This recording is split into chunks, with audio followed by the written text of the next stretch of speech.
Mushoku Tensei Season 2 takes place, I think this is shortly after or right before the mass teleportation event. That might have happened in Season 1. This is mostly about the characters' journey through the demon continent as they try to get back to the mainland, honestly in blissful ignorance of the world happening around them. This is very clearly like when the story kicks into, okay, we've done our setup, we've established our characters, now we're in adventure mode, you know? This is the part of the story where the characters go on the adventure. There's no demon lord to overthrow or anything, which I actually kind of appreciate. It's a nice, simple quest. It's just like, hey, get back to your hometown. I have to say that the early parts of this kind of not the most of a fan of. It definitely feels like it's missing something because it sort of focuses more on establishing the demon continent and the adventure aspect of it. But as the season progresses and we start to get to know the new characters better, and they start developing as characters more and more, I have to say that it really does shine as it goes on.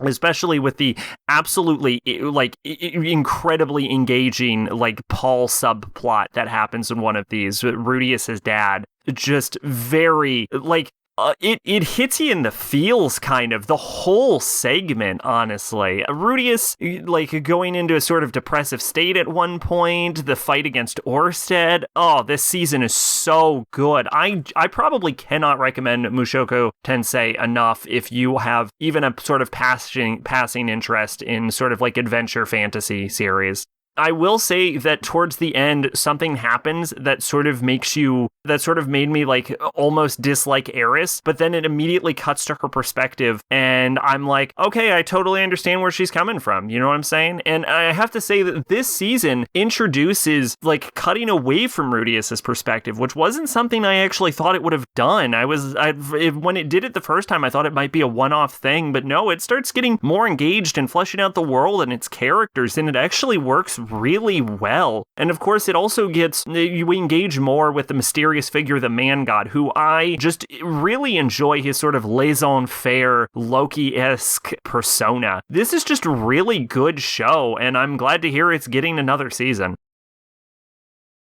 Popcorn is a new show I'm doing where I review exactly one anime. I realized that Water kind of encourages people to sort of sift through it and find only the show they care about or completely skip the entire episode. And I made more sense to drop a whole bunch of unrelated anime back when I was doing Watawa Weekly, but Water as a format is kind of silly. I think I'm still gonna do Water, but it's going to be more like when I did like Sailor Moon or Love Live or Nanaha, where it's for an entire show, and it's definitely going to be a lot more regularly. Popcorn is probably going to take over as the dominant show on this channel. Twitch and Discord in the description. I've been Sacrobolic. You're Envoy of Hope.